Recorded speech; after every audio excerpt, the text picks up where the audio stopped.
আসসালামু আলাইকুম প্রিয় শিক্ষার্থীবৃন্দ,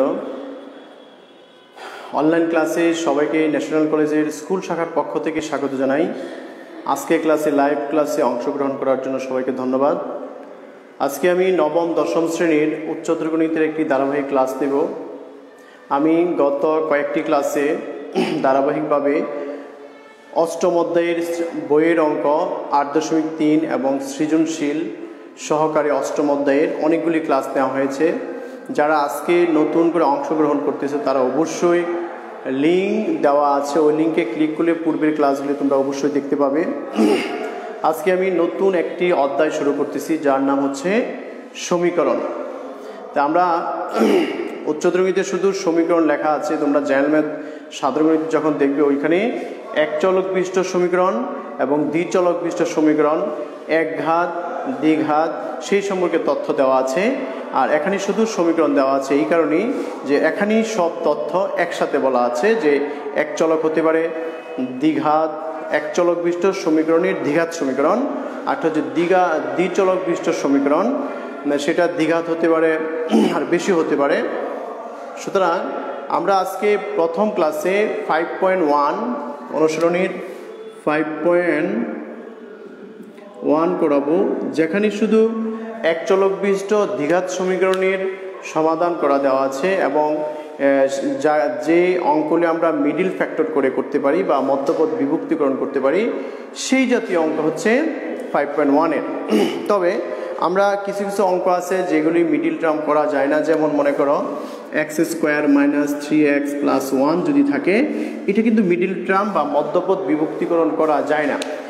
এই জাতীয় সমাধান থেকে আমরা x এর মান কীভাবে বের করব সেই সম্পর্কে আমরা আজকে করার চেষ্টা করব।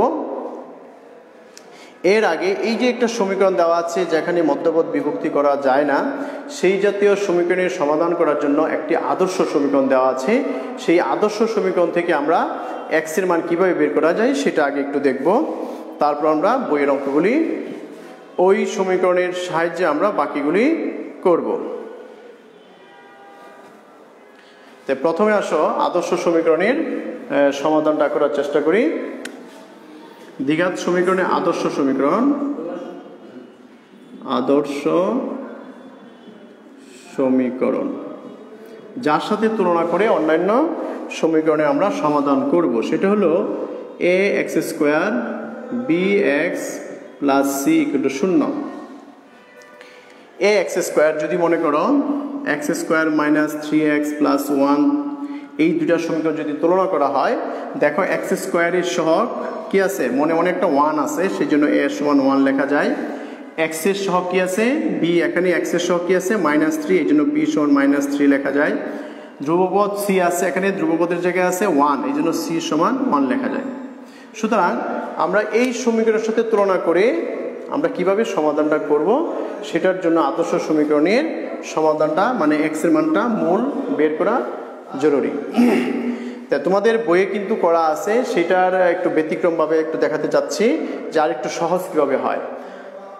যখনই আমরা তিনটা রাশি দেখব, তিনটা পদ দেখব, একটা রাশিতে তিনটা পদ, তখনই আমরা a² + 2ab + b² সূত্র সাজানোর চেষ্টা করব। সেই জন্য আমরা সেটা বানানোর জন্য 4a দিয়ে গুণ করব।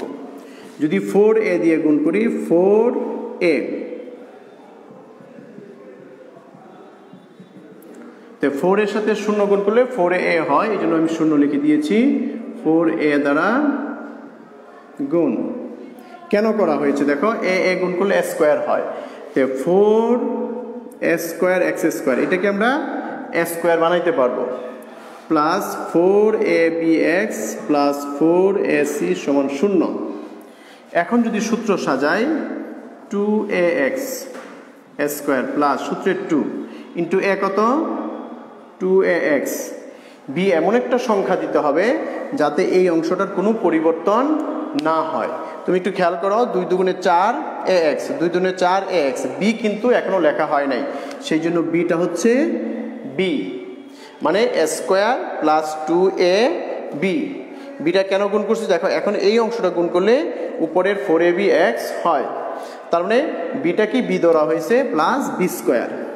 উপরের লাইনে কি b² আছে? উপরের লাইনে বি স্কোয়ার নাই বিদে আবার minus B square plus 4ac equal to 0। আমরা এখানে সূত্র সাজানোর জন্য a square plus 2ab plus B square লিখেছি। অতিরিক্ত যেহেতু বি স্কোয়ার লিখছি মাইনাস করে দেওয়া হয়েছে, প্লাস 4ac লেখা হয়ে গেছে। এখন এই তিনটা পদ মিলে কি হয়, a plus B whole square হয়। আর ওই দুইটা পদ আমরা ওই পাশে নিয়ে গেলাম, প্লাস ছিল মাইনাস হয়ে গেল, মাইনাস ছিল প্লাস হয়ে গেল। ক্লিয়ার?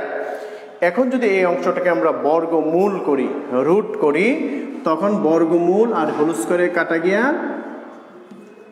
কাটা যাবে 2ax প্লাস বি। আর এখানে হবে যখনই বর্গমূল করি তখনই আমরা রুট ব্যবহার করলে প্লাস মাইনাস দিতে হবে। বর্গমূল করলে রুট ব্যবহার করলে কি প্লাস মাইনাস দিতে হয়। যেহেতু আমরা এক্স এর মান বের করব, সুতরাং বিটাকে ওই পাশে পক্ষান্তর করে দিব। তো কি হলো, 2ax সমান minus B plus minus root over B square minus 4ac। যেহেতু আমরা এক্স এর মান বের করব, দেখো যোগ ছিল বিয়োগ হয়ে গেল, গুণ থাকবে তাই কি হয়ে যাবে, ভাগ হয়ে যাবে। Minus B plus minus root over B square minus 4ac। সুতরাং এক্স এর আমরা দুইটা মূল পেয়েছি, একটা হচ্ছে প্লাস, একটা হচ্ছে মাইনাস দিয়ে। সেটা যদি আলাদা করি আর সেটাকে যদি একটা ধরি মূল x1, তখন আমরা লিখতে পারি minus B plus B square minus 4ac by 2a। আরেকটা যদি ধরি x2, আরেকটা মূল, তখন এই প্লাসেরটা যেহেতু এখানে লিখছি, এখানে মাইনাস বাকি আছে, minus B minus root over B square minus 4ac by 2a। এখানে একটু খেয়াল করো যে আমরা এক্স এর মান বের করেছি, প্লাস মাইনাস মানে কি দুইটা, প্লাস দিয়ে একটা মাইনাস দিয়ে একটা, যার জন্য এক্স এর মান একটা x1 লিখছে, একটা x2 লেখা হয়েছে। আর যেহেতু আদর্শ সমীকরণে এ এক্স স্কোয়ার দ্বিঘাত, সেই জন্য অবশ্যই এক্স এর মান দুইটা বের হবে, সেই মানটাই আমরা বের করেছি। আচ্ছা, আশা করি অঙ্কটা বুঝতে পেরেছ। সুতরাং আদর্শ রূপটা কোনটা, আদর্শ সমীকরণ হচ্ছে এইটা, আর সমাধান হচ্ছে এই অংশটা। এই অংশটা একটু ব্লক করে দিলাম, আর এটার মান হচ্ছে এই অংশটা। আমরা এই দুইটা অংশ দিয়ে এক্স এর মান বের করব। একটা আদর্শ সমীকরণ, এর সমাধান হচ্ছে x সমান এত। আমরা এই অংশটা লিখবো না, শুধু x সমান minus B plus minus B square minus 4ac by 2a, এটা দিয়ে আমরা সমাধান করব। এখন আগে সমাধানটা করি, তারপর হচ্ছে মূলের প্রকৃতি সম্পর্কে আলোচনা করব। মূলের প্রকৃতিটা কি, যে আমরা এক্স এর মানটা যে বের করলাম, এই দুইটা মান কি বাস্তব সংখ্যা না অবাস্তব সংখ্যা না মূলদ সংখ্যা না দুইটা মূল সমান হবে, সেই সম্পর্কে আলোচনা করব। আগে আমরা এই সমীকরণের সাহায্যে কিভাবে সমাধান করব সেটা একটু দেখি। যে সকল সমাধান মিডিল ফ্যাক্টর করা যায় না, তোমাদের বইয়ের 5.1 এর অঙ্কে দেখো, আমি বইয়ের বাইরে একটা অঙ্ক করতেছি। সেটা হলো একই রকম আদর্শ সমীকরণটা আগে লিখে নিলাম, a x square plus b x plus c equal to 0, এটা 1 নং দিলাম। আর যে সমীকরণটা বের করব সেটা মনে করো x square plus 4x minus 7 equal to 0, এটা হচ্ছে 2 নং। এখানে আমরা যদি মিডিল ফ্যাক্টর করার চেষ্টা করি, 7 হচ্ছে একটা মৌলিক সংখ্যা। এখানে 7 মানে কি, 7 থেকে 7 1 আর 7 যোগ বিয়োগ করলে কোনোদিনই 4 হয় না, তার মানে মধ্যপদ বিভক্তিকরণ করা যাচ্ছে না। যার কারণে আমরা কি করব, এটাকে এই 1 নং 2 নং সমীকরণের তুলনা করব। তো লেখো 1 নং ও 2 নং সমীকরণ তুলনা করি। তুলনা করলে কি হয় দেখো, এক্স স্কোয়ারের সাথে হচ্ছে a, আর এক্স স্কোয়ারের সাথে কিছু না থাকা মানে 1 আছে। b, এক্স এর সহগ হচ্ছে b, এক্স এর সহগ হচ্ছে 4, c, এর জায়গায় আছে -7, এ হলো a b c এর মান আমরা পেলাম। সুতরাং আমরা যে সূত্রটা তৈরি করেছি এক্স এর যে মূল, সেটা কি ছিল মুখস্থ করতে হবে, minus B plus minus root over B square minus 4ac by 2a। X এর মান কি হবে, এই যে এক্স এর মান, অথবা এই সমীকরণ কিন্তু আমরা সমাধান করতেছি। সুতরাং এই এক্স সমান minus B plus minus root over B square minus 4ac। এখন এই এ বি সির মানটা এখান থেকে মানগুলি বসাইয়া দিব, তবেই সমাধান হয়ে যাবে। দেখো মাইনাস বি, মাইনাস দিলাম, বির মান 4 plus minus root over B square মানে কি 4 স্কোয়ার, 4 এর মান কত 1, সির মান কত মাইনাস 7 বাই 2 ইন্টু 1। ঠিক আছে,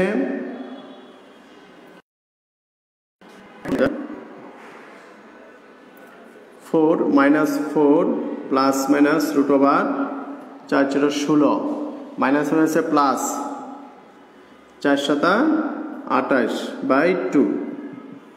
এখন শুধু যোগ বিয়োগের কাজ, সেটা নিজে নিজে করতে পারো। 6 14 4 হাতের কাছে 1 2 2 4। আচ্ছা 44কে কিন্তু রুট বা বর্গমূল করা যাচ্ছে না, সেই জন্য আমরা কি করব,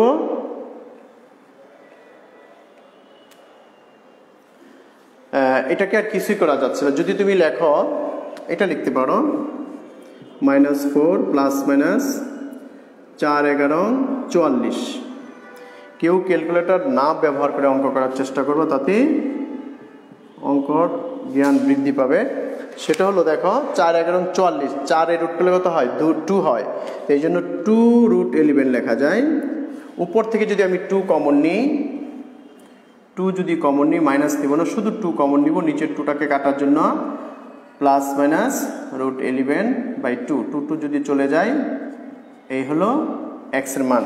সুতরাং এখানেও কিন্তু আমরা এক্স এর মান দুটা পেয়েছি, একটা হচ্ছে -2 প্লাস রুট 11, একটা হচ্ছে -2 মাইনাস রুট 11। সুতরাং এ হলো নির্ণয় সমাধান। সুতরাং আমরা এই আদর্শ সমীকরণের সাহায্যে যে কোনো একটা সমীকরণের তুলনা করে এ বি সির মান বের করে আমরা সমাধান করতে পারি। এর ভিতরে যদি কারোর সমস্যা থাকে আমাকে মেসেজ করে জানিয়ে দাও যে স্যার এই লাইনটা আমাদের সমস্যা হচ্ছে। আমি আরেকটা করি একই রকম সমাধান, দুইটা অঙ্ক করলে মনে হয় তোমাদের জন্য ভালো হবে।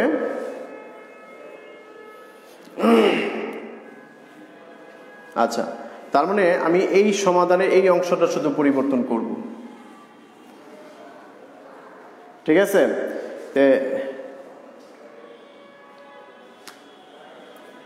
2x² মাইনাস 3x প্লাস 5 = 0, এ হলো 2 নং সমীকরণ। দেখো সমীকরণটা শুধু আদর্শ সমীকরণ তো পরিবর্তন হবে না, এই অংশটাও পরিবর্তন হবে না, শুধু আমি এই সমাধান যে অংশটা করব সেটার সমীকরণটা পরিবর্তন করেছি। এখন 2 আর 5 গুণ করলে কত হয় 10 হয়, 10কে 5 দুগুণে 10, 5 থেকে 2 বিয়োগ করলে 3 হয় না, 5 2 বিয়োগ করলে 3 হয়। মিডিল টার্ম করাও যেতে পারে, আমরা মিডিল টার্মের সাহায্যে করব না সমাধান করব আদর্শ সমীকরণের সাহায্যে তুলনা করি। তো সেই ক্ষেত্রে যদি তুলনা করি 1 নং 2 নং সমীকরণ, তখন কি হয় দেখো, x² এর সাথে হলো a, x² এর সাথে 2, তার মানে a এর মান হচ্ছে 2, x এর সহগ b, x এর সহগ -3, সুতরাং x এর মান কত -3। ক্লিয়ার? তারপর দেখো c এর জায়গায় কত আছে +4 +5, এই +5, এ হলো আমরা 1 নং 2 নং সমীকরণ তুলনা করে পেলাম। এখন যদি আমি এই সমাধানে মান বসিয়ে দিই তখন কি হবে একটু খেয়াল করো।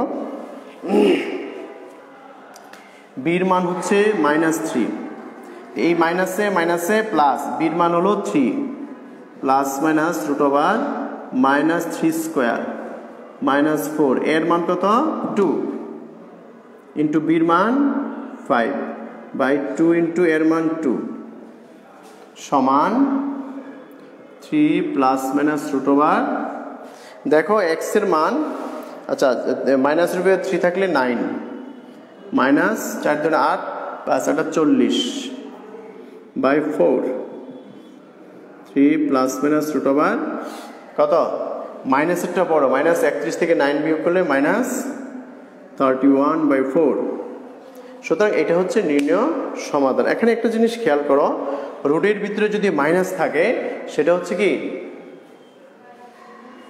অসংজ্ঞায়িত বা কাল্পনিক একটা সংখ্যা বলতে পারো, কারণ মাইনাসের কোনোদিন বর্গমূল করা যায় না, যেটাকে আমরা জটিল সংখ্যা বলি, কাল্পনিক সংখ্যা বলি, সেই অংশ বের হয়েছে। তার মানে এটা যদি সমাধান করতে চাই সেটা একটা জটিল সংখ্যা আসবে। সুতরাং এটাকে আমরা মিডিল টার্ম করতে পারবো না, কারণ হচ্ছে যখন 3 দুগুণে 6 লাগবে, 5 দুগুণে 10, 5 থেকে 2 বিয়োগ করলে 3 হয়। তখন যেমন দেখো, আমি যদি একটু দেখাই, 2x² - 3x + 5 = 0। যদি মিডিল টার্ম করতে চাও 2x² 5x + 2x + 5। এখন দেখো এটা আমাদের মাইনাস, এটার মধ্যে কি আছে প্লাস, মিডিল টার্ম কিন্তু হচ্ছে না, কারণ একটা মাইনাস থাকলে প্লাস থাকলে কিন্তু মিডিল টার্ম হবে না। সুতরাং এটাকে অবশ্যই আমরা এই আদর্শ সমীকরণের সাহায্যে তুলনা করে সমাধান করতে হবে। আশা করি সবাই বুঝতে পেরেছো যে আদর্শ সমীকরণের সাহায্যে আমরা কিভাবে সমাধানগুলি করব। এরপরে আছে তোমাদের এই যে সমীকরণগুলি আছে, দ্বিঘাত সমীকরণ যাকে আমরা বলি, এই দ্বিঘাত সমীকরণের কিছু বৈশিষ্ট্য আছে। সেটা হচ্ছে এই যে মূলটা বের করলাম, এটা কি জটিল সংখ্যা না মৌলিক সংখ্যা, বাস্তব সংখ্যা না মূলদ সংখ্যা না অম্লদ সংখ্যা। তো আমরা যেহেতু এখানে রুটের ভিতরে মাইনাস দেখতে পাচ্ছি, সেটা হলো একটা জটিল সংখ্যা, কাল্পনিক সংখ্যাও বলতে পারো। আর যদি এখানে বর্গমূল যদি মনে করো 16 হতো, তো 16 রুট করলে কত হয় 4, যোগ বিয়োগ করলে একটা সংখ্যা পেতাম যা হলো বাস্তব সংখ্যা। অথবা রুট যদি থাকে কিন্তু মাইনাস নাই, তখনই আমরা বাস্তব বলতে পারবো। আর যদি দেখা যায় এমন কোনো সংখ্যা হয় যে এই অংশটার মান, মানে আমাদের যে কথাটা বলতে চাচ্ছি সেটা হলো এই b² - 4ac, b² - 4ac হচ্ছে একটা অংশ সমাধানে, যাকে আমরা নিশ্চয়ক বলবো। এই b² - 4ac উপর নির্ভর করবে মূলের প্রকৃতি। প্রকৃতি বলতে মূলটা বাস্তব সংখ্যা হবে, এক্স এর মান হচ্ছে মূলটা বাস্তব হবে না অবাস্তব হবে না কাল্পনিক হবে না জটিল সংখ্যা হবে এই। সুতরাং এই নিশ্চয়কের মানটা বের করে আমরা মূলের প্রকৃতি নির্ণয় করতে পারবো। যদি পরীক্ষা আসে একটা সমীকরণ দেওয়া আছে, বলবে এর মূলের প্রকৃতি নির্ণয় করো, সেই জন্য আমরা কি করতে পারবো সেটা একটু আলোচনা করি। একটু খেয়াল করো, এই অঙ্কের ভিতরে আমি দেখাই যে বলবে প্রশ্নটা হচ্ছে মূলের প্রকৃতি নির্ণয়, মূলের প্রকৃতি নির্ণয়। আমি আজকে একটা অঙ্ক মূলের প্রকৃতি দেখাবো, আগামী ক্লাসে বাকিগুলো একটু দেখিয়ে দিব। যে প্রশ্নটা হচ্ছে মূলের প্রকৃতি নির্ণয় করো, সমীকরণ দেওয়া আছে এইটা, তোমাদের আসবে 2 নম্বরে। সেই ক্ষেত্রে আমরা একই কাজ করব, আদর্শ সমীকরণ লিখব, 1 নং সমীকরণ, এই সমীকরণটা লিখবো 2 নং সমীকরণ, প্রদত্ত সমীকরণ লিখবো, দুইটাকে তুলনা করে এ বি সির মানটা বের করে নিব। তো মূলের প্রকৃতি নির্ভর করে নিশ্চয়কের উপর, যা কথা আগে বলেছি যে রুটের ভিতরে যে b² - 4ac আছে সেটার উপর, সেই জন্য এটা হচ্ছে নিশ্চয়ক বা পৃথায়ক। তো নিশ্চয়কটা আমরা আগে বের করব। নিশ্চয়ক কি b² - 4ac। যদি এই নিশ্চয়কের মানটা বের করে নিয়ে আগে, তারপরে আমি কিছু কথা বলি। ইন্টু 2 ইন্টু 5 কত হলো 9 - 5 × 4 = 40 -31 লেস দেন 0, 0-র চেয়ে ছোট। সুতরাং নিশ্চয়কের মান যদি 0-র চেয়ে ছোট আসে, তোমাদের মেইন বইয়ে দেখবা মূলের প্রকৃতির জন্য 4টা শর্ত দেওয়া আছে বা 3টা শর্ত দেওয়া আছে। ওই শর্তের লাস্ট শর্তটা দেওয়া আছে, যদি নিশ্চয়কের মান ঋণাত্মক আসে অর্থাৎ 0-র চেয়ে ছোট হয়, তখন মূলদ্বয় কি হবে কাল্পনিক হবে এবং জটিল সংখ্যা লেখা যাবে মূলদ্বয় কি। সুতরাং সমীকরণের মূলদ্বয় কাল্পনিক সংখ্যা বা জটিল সংখ্যা সেটা বলতে পারো, যা কি 0-র চেয়ে ছোট, যা 0-এর চেয়ে ছোট। সুতরাং সমীকরণের মূলদ্বয় কি কাল্পনিক সংখ্যা বা জটিল সংখ্যা। সমীকরণের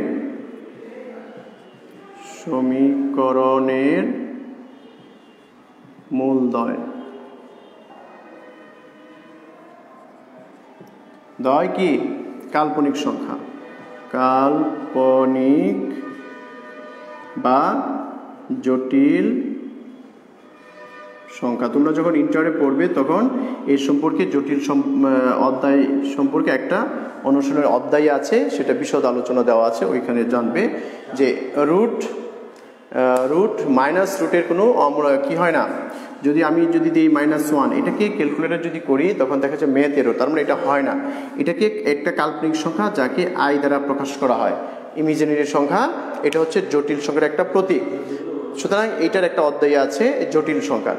সুতরাং আমরা যে কতক্ষণ আগে যে এই সমাধান করেছি সেখানে কি ছিল, রুট ছিল, রুটের ভিতরে মাইনাস ছিল, যাকে আমরা সমাধানের প্রকৃত কোনো সংখ্যা পাবো না।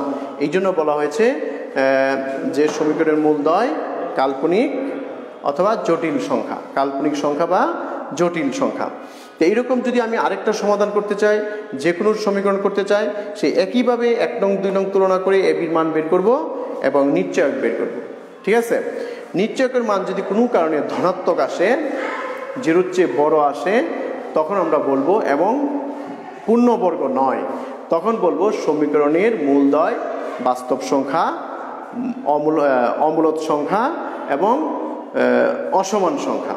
যদি নিশ্চয়কের মান 0-র চেয়ে বড় হয়, পূর্ণবর্গ না হয়, বাস্তব, অসমান, অমূলত।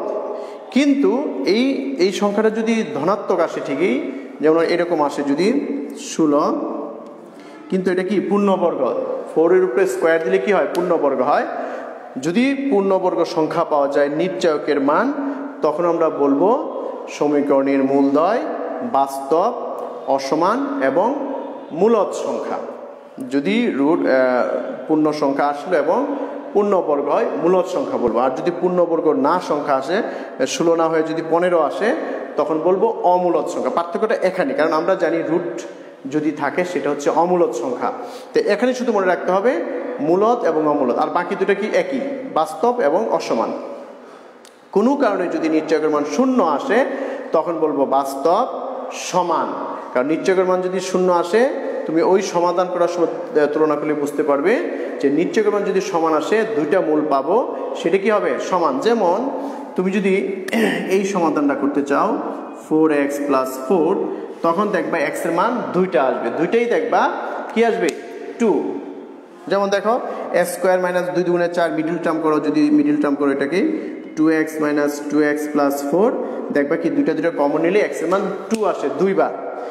এটার যদি নিশ্চয়ক বের করো, তখন দেখবে এখানে নিশ্চয়কের মান 0 এসেছে। তার মানে কি, সমীকরণের মূলদ্বয় বাস্তব, সমান এবং অমূলত।